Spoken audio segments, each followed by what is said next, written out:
সবুজ ফাইল হাতে নিয়ে মাননীয় মুখ্যমন্ত্রী মমতা বন্দ্যোপাধ্যায় সরাসরি প্রশ্ন তুললেন কেন্দ্রীয় স্বরাষ্ট্রমন্ত্রীর দিকে। তিনি বললেন, মিস্টার নটি home minister, nasty home minister, the naughty home minister. কাল যা হলো এমন দৃশ্য আগে কখনো কোনো রাজ্য নয়, গোটা দেশও দেখেনি। কলকাতায় শীত থাকলেও রাজনৈতিক পারদ কিন্তু তুঙ্গে। বাস্তবে যা ঘটেছে তা মোটেই হালকার বিষয় নয়, কারণ এই ঘটনা সাংবিধানিক প্রশ্ন তুলছে। ঘটনাটা কি? আসলে বৃহস্পতিবার সকাল থেকে ইডি তল্লাশি শুরু করে প্রতীক জৈনের বাড়ি এবং আইপ্যাক দপ্তরে। এই দুই জায়গাতেই হঠাৎ পৌঁছে যান আমাদের মাননীয় মুখ্যমন্ত্রীর অভিযোগ, ইডি শুধু তল্লাশি চালাচ্ছে না, তারা তৃণমূল কংগ্রেসের সমস্ত গুরুত্বপূর্ণ ডেটা ট্রান্সফার করছে।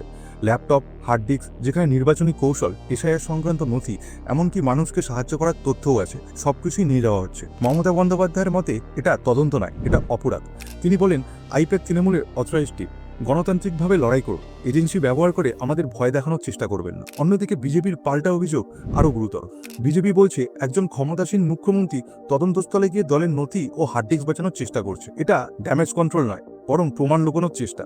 বিজেপির প্রশ্ন, যদি লুকোনোর কিছুই না থাকে তাহলে একজন মুখ্যমন্ত্রী কেন সরকারি তদন্তস্থলে ছুটে যাবেন ফাইল সুরক্ষিত করতে?